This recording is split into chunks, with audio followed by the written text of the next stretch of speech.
Hello, my name is Dr. Jason from Carolina Value Pet Care. Today I'd like to talk to you a little bit about cats and heartworm disease. Everybody's kind of familiar, I feel like, or at least have heard of heartworm disease before and are very familiar on the different products and preventatives that we use for dogs on a monthly basis or the injectable every 6 month or once a year basis. I think there's some confusion about what actually goes on with cats and heartworm disease.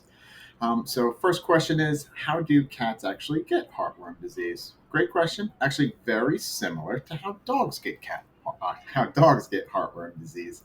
So, dogs and cats, they both get it the same way. Mosquito flies around, comes on, wants to take a little blood meal, like those little mosquitoes do all the time. When they take that blood meal, they actually have some of these immature heartworms actually in their saliva. That saliva then goes in through the skin and can actually get into the blood vessels of our cats or our dogs. Anything that way can certainly happen. So down here, especially in the south, we see mosquitoes all year round. So unfortunately, they have the risk of being exposed to a mosquito that has these heartworm little larvae or immature forms of those heartworms in there.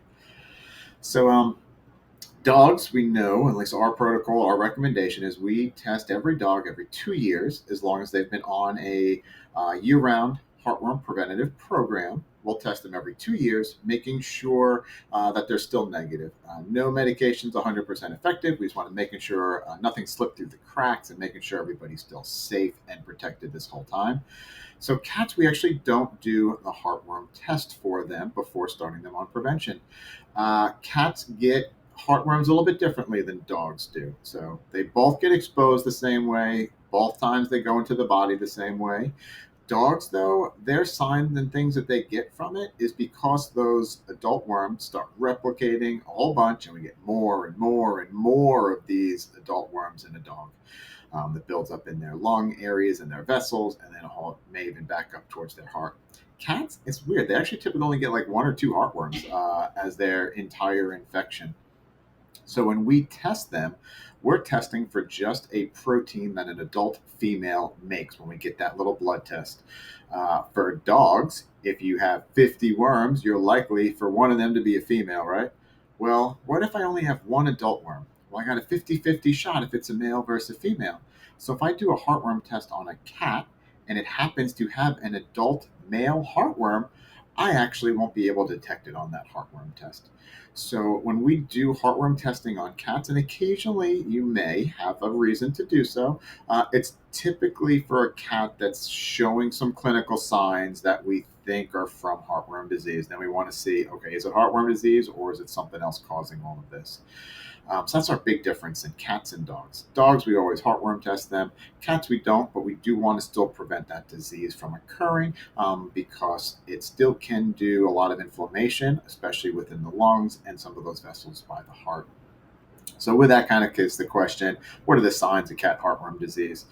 So, dogs, we can see things like exercise intolerance or even things, coughing, things we typically see with heartworm disease. Cats are more the respiratory signs. So, we're going to see them coughing more frequently, would be one of the first early signs that we see. Maybe their respiratory rate or their breathing rate is getting a little bit more rapid. Maybe they're not exercising as much, also. So, things like that we can see from our cats. And do we need to get everybody on heartworm prevention? What about my cat that never goes outside? Well, I don't know about you, but I've definitely been stung by a mosquito while I was in bed. Kind of lay in there and you hear that bzzz noise. Yeah, we have mosquitoes in our house too, unfortunately. So I think it is good, even for an indoor cat, they still have that risk. And just where we live down here, North Carolina, South Carolina, there's just a huge amount of heartworm disease out there. We do diagnose it all the time. So we want to making sure we can prevent our cats from being exposed to these potentially dangerous heartworms that are out there. So, how do we prevent heartworm disease in cats?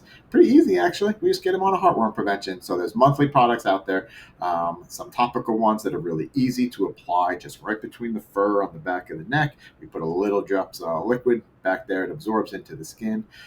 Then we can make sure none of those heartworms, that even if they have that immature saliva in that mosquito, if it gets into the cat's body, it'll never develop into an adult worm, and then we don't have to worry about all the bad consequences of those adult heartworms.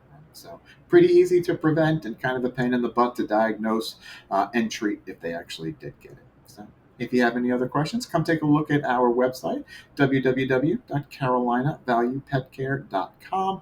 Take a look at our clinic schedule. Come ask us in person any questions that you have, and we can figure out the best plan for your cat. Thank you.